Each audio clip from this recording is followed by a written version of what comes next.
ನಮಸ್ತೆ ವೀಕ್ಷಕರೇ. ಜಗತ್ತು ನಿನ್ನನ್ನು ಎಷ್ಟು ಪರೀಕ್ಷಿಸುತ್ತಿದೆ ಎಂದು ದುಃಖ ಪಡಬೇಡ. ಏಕೆಂದರೆ ಜಗತ್ತು ಪರೀಕ್ಷಿಸುವುದು ಚಿನ್ನವನ್ನೇ ಹೊರತು ಇದ್ದಲನ್ನಲ್ಲ.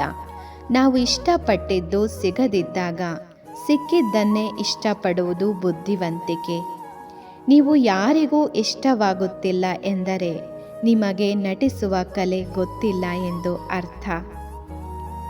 ನಿನ್ನತನಕ್ಕೆ ಬೆಲೆ ಕೊಡುವವರಿಗಷ್ಟೇ ನಿನ್ನ ಮನಸ್ಸಿನಲ್ಲಿ ನೆಲೆ ಕೊಡು. ಒಂಟಿಯಾಗಿದ್ದಾಗ ನಿಮ್ಮ ಯೋಚನೆಗಳ ಮೇಲೆ ಹಿಡಿತ ಸಾಧಿಸಿ. ಗುಂಪಿನಲ್ಲಿದ್ದಾಗ ನಿಮ್ಮ ಮಾತುಗಳ ಮೇಲೆ ಹಿಡಿತ ಸಾಧಿಸಿ. ಅಪ್ಪನ ಹೆಗಲಿಗಿಂತ ಎತ್ತರದ ಸ್ಥಾನವಿಲ್ಲ. ಅಮ್ಮನ ಮಡಿಲಿಗಿಂತ ನೆಮ್ಮದಿ ಕೊಡುವ ಜಾಗವಿಲ್ಲ. ಒಬ್ಬರು ಮತ್ತೊಬ್ಬರನ್ನು ತುಳಿದು ಬದುಕಬಾರದು.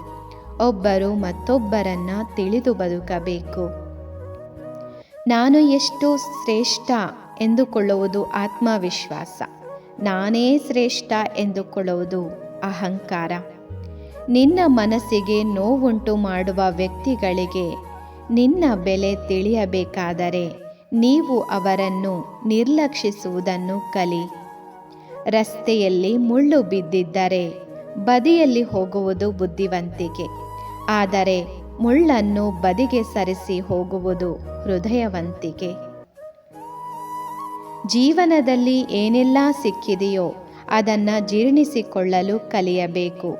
ಏಕೆಂದರೆ ಭೋಜನ ಜೀರ್ಣವಾಗದೇ ಇದ್ದರೆ ರೋಗಗಳು ಹೆಚ್ಚುತ್ತವೆ.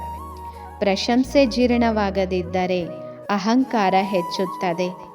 ನಿಂದನೆ ಜೀರ್ಣವಾಗದಿದ್ದರೆ ಶತ್ರುತ್ವ ಹೆಚ್ಚುತ್ತದೆ. ದುಃಖ ಜೀರ್ಣವಾಗದಿದ್ದರೆ ನಿರಾಶೆ ಹೆಚ್ಚುತ್ತದೆ.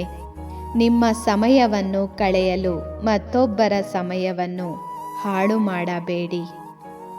ಅವಲಂಬಿತವಾಗಿರುವುದು ಕಡಿಮೆ ಮಾಡಿ. ಆಲೋಚಿಸುವುದನ್ನು ಹೆಚ್ಚು ಮಾಡಿ. ಒಡೆದು ಹೋದ ಕನ್ನಡಿಯಲ್ಲಿ ಹೇಗೆ ನಮ್ಮದೇ ದೇಹ ಬೇರೆ ಬೇರೆಯಾಗಿ ಕಾಣುತ್ತದೆಯೋ ಹಾಗೆ ಒಡೆದು ಹೋದ ಸಂಬಂಧಗಳಲ್ಲಿಯೂ ಸಹ ನಮ್ಮವರೇ ನಮಗೆ ಬೇರೆ ಬೇರೆಯಾಗಿ ಕಾಣಿಸುತ್ತಾರೆ. ಸಾಧನೆಗೆ ವಯಸ್ಸು ಮುಖ್ಯವಲ್ಲ, ಸಾಧಿಸುವ ಮನಸ್ಸು ಮುಖ್ಯ. ಎಲ್ಲವನ್ನೂ ಗಮನಿಸಿ, ಆದರೆ ಏನೂ ಗೊತ್ತಿಲ್ಲದಂತೆ ನಟಿಸಿ. ಏಕೆಂದರೆ ನಟನೆಗೆ ಇರುವ ಬೆಲೆ, ಗೌರವ ನೈಜತೆಗೆ ಇಲ್ಲ. ಬೇಡದೇ ಇರುವ ಜಾಗದಲ್ಲಿ ಮಾತನಾಡುವುದು ಎಷ್ಟು ತಪ್ಪೋ, ಮಾತನಾಡಬೇಕಾದ ಜಾಗದಲ್ಲಿ ಮೌನವಾಗಿರುವುದು ಅಷ್ಟೇ ತಪ್ಪು. ಯಾರೂ ನನ್ನನ್ನು ಅರ್ಥ ಮಾಡಿಕೊಳ್ಳುತ್ತಿಲ್ಲ ಎಂದು ಚಿಂತಿಸುವ ಬದಲು ಯಾರು ನನ್ನನ್ನು ಅರ್ಥ ಮಾಡಿಕೊಳ್ಳುವ ಅವಶ್ಯಕತೆ ಇಲ್ಲ ಎಂದು ಬದುಕಿ. ಸತ್ಯ ಹೇಳಿ ನೋಯಿಸಿ ಪರವಾಗಿಲ್ಲ, ಆದರೆ ಸುಳ್ಳು ಹೇಳಿ ನಂಬಿಸಬೇಡಿ. ಮೂರ್ಖರ ಜೊತೆ ವಾದ ಮಾಡಿ ಮೂರ್ಖರಾಗುವುದಕ್ಕಿಂತ ಏನು ಮಾತನಾಡದೆ ಮೂಕನಾಗಿರುವುದೇ ಲೇಸು. ಈ ಜಗತ್ತು ನಾವು ಹೇಳುವ ಸತ್ಯಕ್ಕಿಂತ ಮಿಗಿಲಾಗಿ ಇತರರು ನಮ್ಮನ್ನು ಕುರಿತು ಹೇಳುವ ಸುಳ್ಳನ್ನು ನಂಬುತ್ತದೆ. ಸ್ನೇಹಿತರೆ, ದೇಶದಲ್ಲಿ ರಾಜ, ಶಾಲೆಯಲ್ಲಿ ಗುರು, ಪರಿವಾರದಲ್ಲಿ ತಂದೆ, ಮನೆಯಲ್ಲಿ ಸ್ತ್ರೀ ಇವರು ಎಂದಿಗೂ ಸಾಧಾರಣ ವ್ಯಕ್ತಿಗಳಲ್ಲ. ಏಕೆಂದರೆ ಅಭಿವೃದ್ಧಿ ಮತ್ತು ವಿನಾಶ ಎರಡೂ ಇವರ ಕೈಯಲ್ಲೇ ಇರುತ್ತದೆ.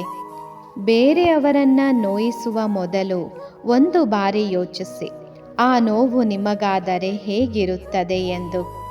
ಮೊದಲು ಆಳಾಗುವುದನ್ನು ಕಲಿಯಿರಿ. ಆಗ ನಾಯಕನಾಗುವ ಅರ್ಹತೆ ತಾನಾಗಿಯೇ ಬರುತ್ತದೆ. ಕಾಲ ಚಲಿಸುತ್ತಾ ಹೋದಂತೆ ಹಲವು ಪಾಠಗಳನ್ನು ಕಲಿಸುತ್ತಾ ಹೋಗುತ್ತದೆ. ನಾವು ಕಲಿಯುತ್ತಾ ಹೋಗಬೇಕು ಅಷ್ಟೇ. ಅವಮಾನಗಳನ್ನು ಎದುರಿಸುವ ಸಾಮರ್ಥ್ಯವಿದ್ದರೆ ಸನ್ಮಾನಗಳನ್ನು ಸ್ವೀಕರಿಸುವ ಯೋಗ್ಯತೆ ಬಂದೇ ಬರುತ್ತೆ. ಆತ್ಮವಿಶ್ವಾಸಕ್ಕಿಂತ ದೊಡ್ಡ ಮಿತ್ರ ಯಾರೂ ಇಲ್ಲ. ಯಾರೋ ನಿಮ್ಮನ್ನು ತಿರಸ್ಕರಿಸಿದರೆಂದು ದುಃಖಿಸಬೇಡಿ. ಏಕೆಂದರೆ ದುಬಾರಿಯಾದದ್ದನ್ನು ಕೊಳ್ಳಲು ಎಲ್ಲರಿಗೂ ಸಾಧ್ಯವಿಲ್ಲ. ಓಕೆ ಸ್ನೇಹಿತರೆ, ನೀವು ಈ ವಿಡಿಯೋನಲ್ಲಿ ಹೊಸಬರಾದಲ್ಲಿ ನಮ್ಮ ಚಾನಲನ್ನು ಸಬ್ಸ್ಕ್ರೈಬ್ ಮಾಡಿ. ಇಂತಹ ಮತ್ತಷ್ಟು ವಿಡಿಯೋಗಳಿಗಾಗಿ ನಾವು ನಿಮ್ಮ ಮುಂದೆ ಬರ್ತೇವೆ. ನಮಸ್ತೆ.